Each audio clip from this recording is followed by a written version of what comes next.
जो disqualification of member of parliament और state legislature से रिलेटेड हैं। तो हम उस क्वेश्चन को डिस्कस करेंगे। अगर ये इस क्वेश्चन का आंसर आपको पता है, इस पूरे प्रोसीजर को, इस पूरे सेशन से आप जब गुजर चुके हैं, तो मुझे लगता है कि इस क्वेश्चन के आंसर को देना काफी इजी हो जाएगा। ये PYQs है, यानी प्रीवियस क्वेश्चंस हैं।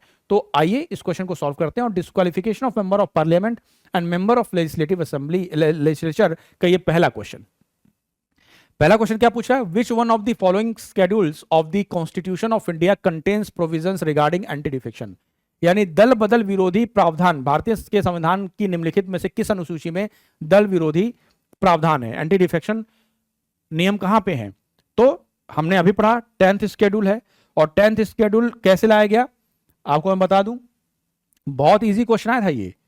52nd कॉन्स्टिट्यूशनल अमेंडमेंट एक्ट 1985 के द्वारा मैंने आपको बताया था कि आर्टिकल 102 क्लॉज 1 के अंदर एक्सप्लेनर जुड़ा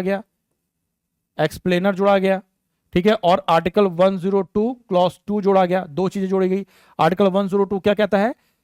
disqualification on the ground of 10th schedule और डिफेक्शन, यानी दल बदल के आधार पर या 10वीं अनुसूची के आधार पर जो संसद की या राज्य विधानसभा की अयोग्यता है, उसको कौन करेगा, कौन डिसाइड करता है?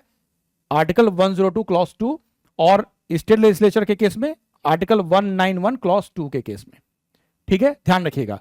तो 10th शेड्यूल 52वें संविधान संशोधन 1985 के द्वारा संविधान में जोड़ा गया, जो कि एंटी डिफेक्शन लॉ की बात करता है, दल बदल कानून के रूप में बात करता है। और ये दल बदल कानून पढ़ते हैं आर्टिकल 102 क्लॉज 2 के अंदर, ठीक है, ये मेंबर ऑफ पार्लियामेंट के लिए है। और आर्टिकल 191 क्लॉज 2 के अंदर ये MLAs के लिए है, ठीक है, ध्यान रखिएगा इस चीज को। तो इसका आंसर क्या हो जाएगा? Option D is your correct answer.